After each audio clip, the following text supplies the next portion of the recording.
Tupo hapa kujadili taarifa za usajili ambazo zinahusu mabingwa wa kihistoria wa ligi kuu ya soka Tanzania bara, Dar es Salaam Young Africans, ambao wanahusishwa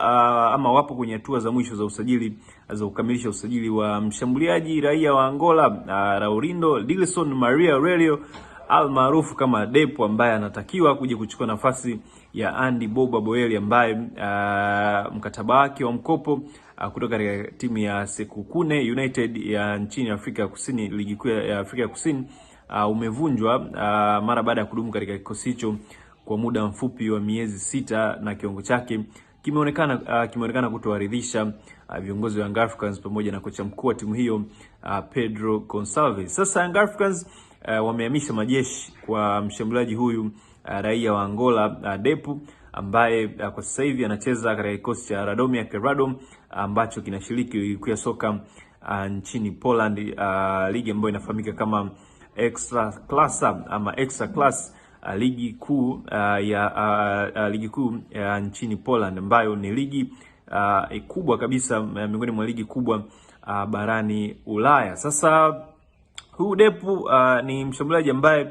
Young Africans wapo kwenye hatua za mwisho kukamilisha usajili wake, na tayari Young Africans wameshatuma ofa kwenye timu hiyo ya Radomiak Radom ambayo ndio inamiliki kwa sasa hivi. Na katika timu hiyo Depo amesajiliwa msimu huu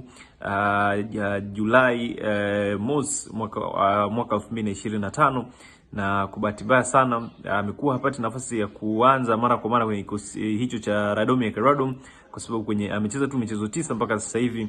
akiwa amefunga goli moja na akiwa ameanza kwenye mchezo mmoja. Huyu Depo ni mshambuliaji wa aina gani? Ni mmoja kati ya washambuliaji ambao ni mapocha kwenye box, na amewahi kuweka rekodi kadhaa huko alikotoka, tangu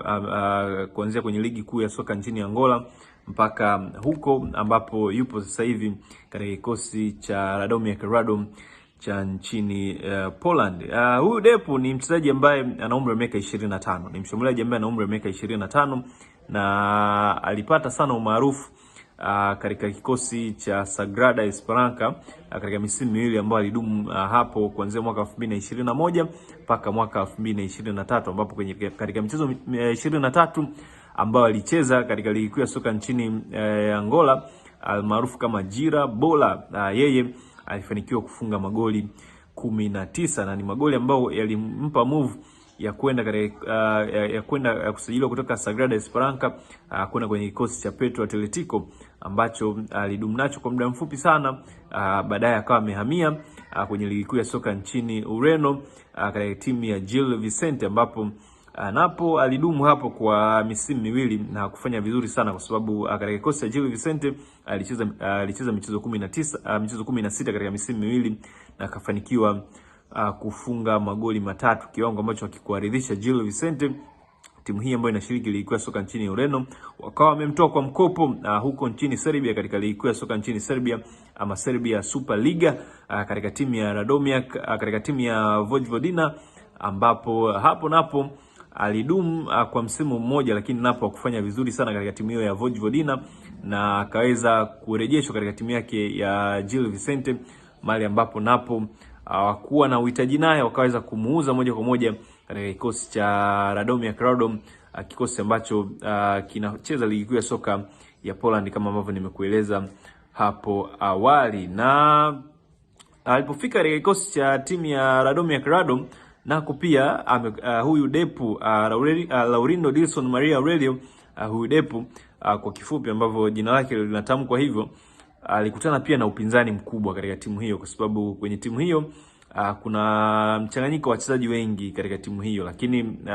katika eneo lake la ushambuliaji ambalo anacheza yeye, yupo mshambuliaji kutoka nchini Brazil anaitwa Muriz Roque Jr, ambaye ndio amekuwa akipewa nafasi ya kuanza mara kwa mara kwenye kikosi hicho cha Radomiak Radom chini ya mwalimu raia wa Ureno Goncalo Fio, ambaye amekuwa akimwamini. Na mshambuliaji huyu Muriz Roque Jr kutoka Brazil ndio mshambuliaji ambaye anaongoza kwa kufunga magoli mengi katika timu hiyo ya Radomiak Radom, akiwa na magoli 5. Na nimekuambia hapo katika kikosi cha Radomiak Radom ni timu ambayo ina mchanganyiko wa wachezaji wengi kutoka Afrika huku, kutoka Amerika ya Kusini, kama huyo Brazil, lakini pia kwa Afrika ukiachana Depu kwenye kikosi chao cha Radomiak Radom, kuna wachezaji wengine pia kutokea nchini Burkina Faso, wengine kutokea Guinea, lakini pia katika timu hiyo hiyo ya Radomiak Radom yupo kiungo mshambuliaji wa pembeni raia wa Angola anaitwa Osvaldo Pedro Kapemba ama Capital ama Kapita kama ambavyo wao wanawafupisha, wamekuwa wakifupisha majina ya wachezaji hao. Huyu pia naye katika kikosi hicho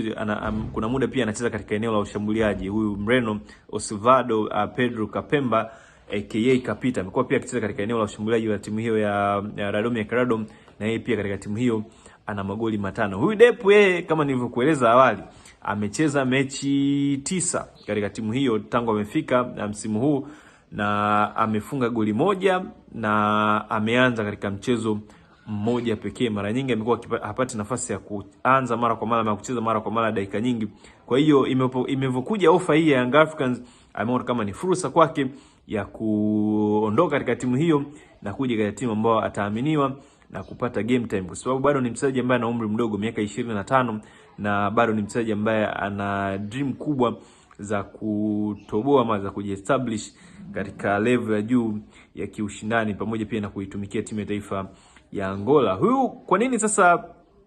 kocha Pedro Gonçalves, kocha Young Africans, ameamua kuambia mabosi wake Young Africans waweze kumsajili Depu? Ni kwa sababu ya kile ambacho amewahi kukishuhudia kutoka kwa mchezaji huyu akiwa anamfundisha timu ya taifa ya Angola katika mashindano ya mbalimbali ya kufuzu kombe la mataifa ya Afrika pamoja na mashindano yale ya Kosafa ambayo Angola pia amekuwa akishiriki kama timu mwalikwa kwenye mashindano hayo ambayo yanashirikisha timu ambazo zinatoka ukanda huu wa kusini mwa jangwa la Sahara, na Angola ndio mabingwa wa kombe hili la Kosafa Cup back to back. Wamechukua mwaka 2024 pamoja na mwaka 2025. Na ukimzungumzia Depu sasa na rekodi ambazo aliziweka chini ya mwalimu Pedro Gonçalves, kocha wa Yanga kipindi anafundisha timu ya taifa ya Angola, huyu Depu